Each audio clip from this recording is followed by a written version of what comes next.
equality has to be fought for and maintained and enforced. I'm Sabeel Rahman, president of Demos. The civil rights movement has to also produce the Voting Rights Act and the Civil Rights Act in order to enforce the idea of universal inclusion. You actually have to build the power of the movement on the one hand and the laws and institutions on the other to make it all work.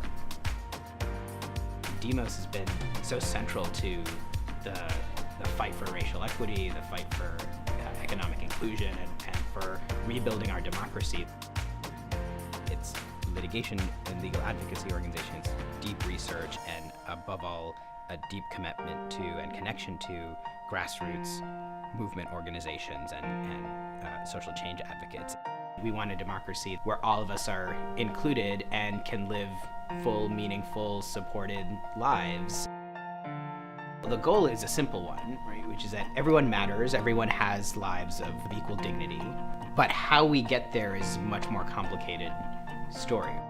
What has been hidden behind the scenes of systemic forms of economic inequality and racial exclusion have been there for a long time.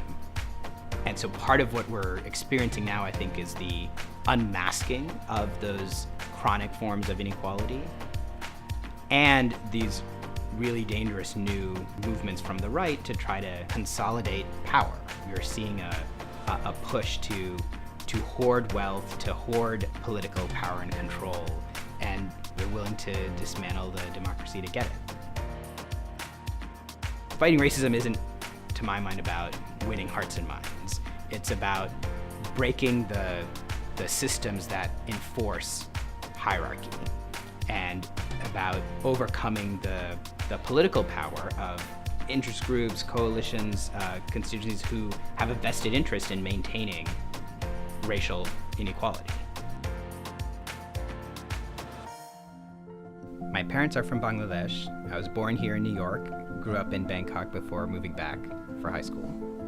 Both of my parents really valued family, of course, and relationships, and a sense of being committed to doing good things in the world.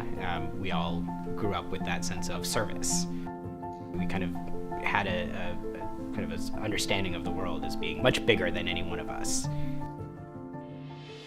We're in a pivotal moment for the future of American democracy, and things can go in one of two ways. We can come out of this period in a radically more exclusionary and unequal society, or we could come out of this moment as a chance to build a kind of inclusive democracy that we've never really had before. I'm an optimist by nature, and I really do think this is the beginning moments of a radically more inclusive and equal democracy. And Demos plays such a critical role in the progressive movement that Demos is central to making that vision a reality.